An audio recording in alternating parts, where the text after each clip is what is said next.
नमस्कार दोस्तों, हम हैं आशीष जी धाकड़ के साथ में और रिसेंटली इनका एमपी पुलिस कांस्टेबल में सिलेक्शन हुआ है। तो हम इनसे पुलिस की तैयारी और रणनीतियों के बारे में जानेंगे। स्वागत है आपका।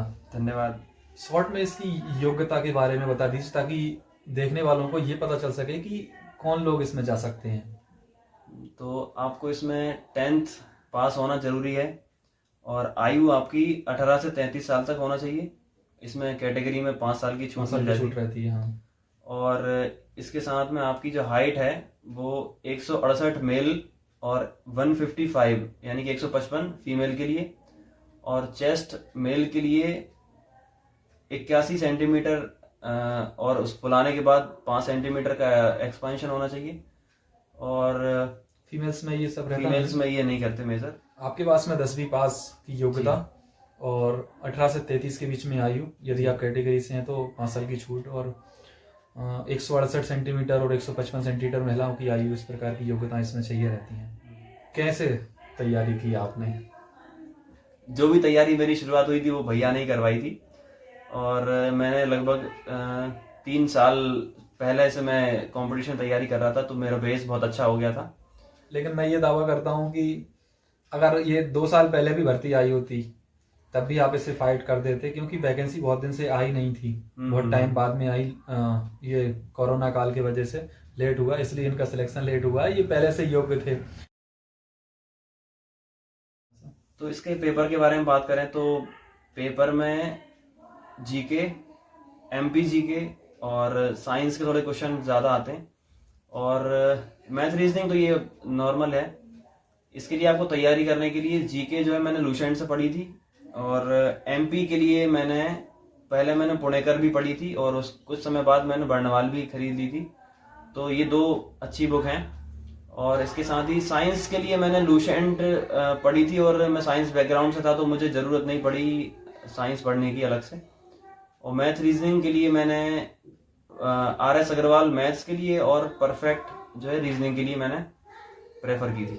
इनको समराइज कर दूं मैं एक बार और, क्योंकि इसका पेपर जो है ना 100 नंबर का होता है। इसमें 3 पोर्शन रहते हैं। तो पहला पोर्शन जो है ना जनरल नॉलेज और रीजनिंग का रहता है। General knowledge plus reasoning 40 number. दूसरा वाला पोर्शन बुद्धिमत्ता परीक्षण कहलाता है। एक तरीके से रीजनिंग और मैथ्स के क्वेश्चन रहते हैं उसमें, एप्टीट्यूड टेस्ट कह सकते हैं आप उसे, वो 30 नंबर का रहता है। और तीसरा वाला पोर्शन सेपरेट गणित के लिए और विज्ञान के लिए रहता है 30 नंबर का।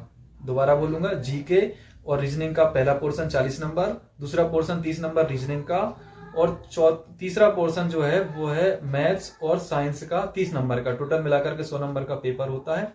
और भैया ने बताई दिया कि आपको कौन कौन सी बुक्स पढ़ना चाहिए। फिर भी अगर मैं कुछ और जोड़ूं तो पुणेकर पतली वाली सबसे बेस्ट है, जल्दी खत्म हो जाती है। वो आप जीके तैयार करें और लूसेंट का जीके पढ़ लें तो आपका जीके कंप्लीट हो जाएगा। उसी में साइंस भी हो जाती है लूसेंट जीके में से।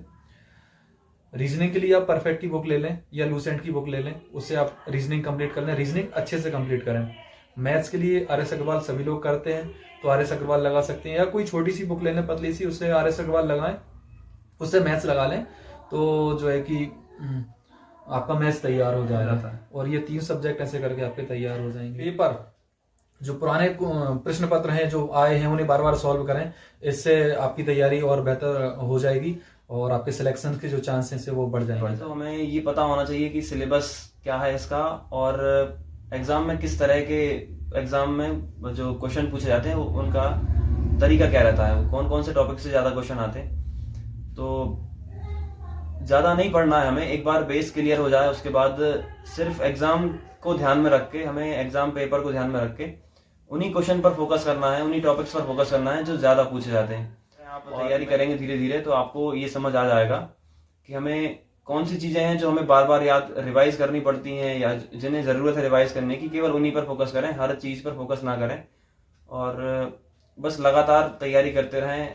इससे ज्यादा मैं आपको कोई मंत्र नहीं दे सकता, और यही है कि बस अगर आप करते रहेंगे तो बस हो जाएगा। और फिजिकल में क्या रणनीति रही? फिजिकल जो इतना टफ माना जाता है वो आपने कैसे तैयार किया? देखिए, पिछली बार जो मेरा एग्जाम जो दिया था वो और जो अब होने वाला एग्जाम वो थोड़ा उसमें डिफरेंस है। इस बार फिजिकल में आपको नंबर मिलने वाले हैं, तो जितना आप बेस्ट अपना फिजिकल दोगे उतना आपको फायदा मिलने वाला है। जबकि पिछली बार ऐसा नहीं था, तो मैंने मतलब मेहनत नहीं की थी फिजिकल के लिए। मैंने सिर्फ मेरी जो फिजिकल के लिए जो एबिलिटी चाहिए होती मैंने वो हासिल की थी। उसके लिए मैंने लगभग 2-3 महीने के लिए रनिंग और जो है गोला फेंक और लंबी कूद की प्रैक्टिस की थी, वो नॉर्मली मेरी हो गई थी। तो इसमें इस बार लेकिन आपको ज़्यादा मेहनत करनी पड़ेगी, क्योंकि फिजिकल में नंबर मिलेंगे आपको, तो ज़्यादा कट ऑफ आप पार कर सकें उसके लिए अच्छे नंबर फिजिकल में लाना ज़रूरी है। यदि मान लेते हैं कि अभी जैसा फिजिकल हुआ तो कितने दौड़ रहती है इसमें? 800 मीटर। हाँ, 800 मीटर 2 मिनट 45 सेकंड के अंदर पुरुषों के लिए। और महिला अगर इसी दौड़ को देंगी तो वो वही 800 मीटर की दौड़ उनके लिए 4 मिनट का समय 4 मिनट का समय रहता है। अच्छा, गोला भी दोनों पुरुषों के लिए और महिलाओं के लिए अलग अलग वजन के रहते हैं। पुरुषों का जो गोला है वो 7 किलो 260 ग्राम का लगभग रहता है और आपको कम से कम 13 फीट कूद लगानी पड़ेगी। और अब ये मुख्यमंत्री जी ने घोषणा की है कि हमें फिजिकल में अच्छे लोग चाहिए, अच्छा फिजिकल का नंबर जोड़े जाएं। तो एसआई में भी, मध्य प्रदेश सब इंस्पेक्टर की जो परीक्षा होती है उसमें भी, और पुलिस कांस्टेबल परीक्षा, दोनों ही जगह पर फिजिकल के नंबर जोड़ने का एक प्रावधान उन्होंने किया है। तो ऐसा अनुमान है कि अब जो वैकेंसी आएगी उसमें फिजिकल के नंबर दिए जाएंगे। तो आप जितना अच्छा फिजिकल करेंगे उसमें उतने अच्छे आपको मार्क्स मिलने की संभावना है। इसका जो पेपर है, जो एग्जाम होता है, उसकी तैयारी करने के लिए लगभग कितना समय चाहिए? उसका तैयारी करने के लिए मिनिमम अगर हम बोले तो 3 महीने काफी है तैयारी करने के लिए। और अगर हम नॉर्मली बात करें तो नॉर्मली लगभग 6 महीने काफी है। मतलब आप नॉर्मल इंसान को 6 महीने मैं तो हो ही जाएगा किसी भी कारण, और 3 महीने में अच्छे से आप तैयारी कर सकते हैं। ठीक है, तो ये हुई मध्य प्रदेश पुलिस में जो कांस्टेबल भर्ती रहती है उसकी जानकारी।